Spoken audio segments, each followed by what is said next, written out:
कर्नाटक में आरएसएस का जबरदस्त विरोध देखा जा रहा है। हाल ही में राज्य सरकार में मंत्री प्रियांक खरगे ने सीएम को चिट्ठी लिखकर आरएसएस की गतिविधियों को बैन करने की मांग की थी और अब सीएम के बेटे ने भी संघ पर तीखा हमला बोला है।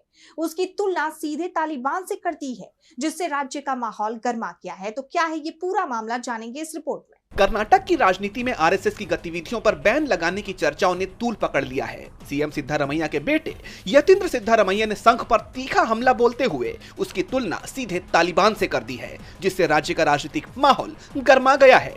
यतींद्र सिद्धारमैया ने आरोप लगाया कि आरएसएस की मानसिकता तालिबान जैसी है, क्योंकि दोनों मानते हैं कि केवल एक ही मजहब और विचारधारा वाले लोग रह सकते हैं। जिस तरह तालिबान इस्लाम के एक ही फिरके को थोपता है और महिलाओं की आजादी छीनता है, वैसे ही आरएसएस कहता है कि सिर्फ हमारे तरीके से हिंदू धर्म मानने वाले ही रहेंगे और समाज में एकरूपता थोपना चाहता है।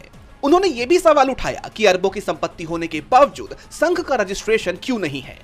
ये विवाद तब गहराया जब कर्नाटक सरकार में मंत्री और कांग्रेस अध्यक्ष के बेटे प्रियांक खड़गे ने सीएम सिद्धारमैया को चिट्ठी लिखकर सरकारी परिसरों में आरएसएस के कार्यक्रमों पर रोक लगाने की मांग की। सीएम ने इस चिट्ठी का संज्ञान लेते हुए मुख्य सचिव को आरएसएस की गतिविधियों की जांच कर रिपोर्ट सौंपने का आदेश दिया है, जिससे बैन की संभावना पर अटकलें तेज हो गई हैं।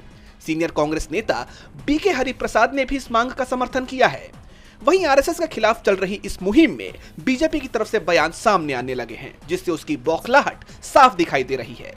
पूर्व सीएम बीएस येदियुरप्पा के बेटे और बीजेपी नेता बीवाई विजेंद्र ने कहा है कि आरएसएस राष्ट्रवाद और सामाजिक सुधार की विचारधारा पर आधारित है और उस पर कोई प्रतिबंध नहीं लगाया जा सकता।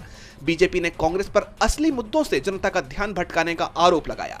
हालांकि इस पूरे विवाद पर आरएसएस की तरफ से अब तक कोई आधिकारिक प्रतिक्रिया नहीं आई है। अब देखना होगा कि यह मामला कहां जाकर थमता है।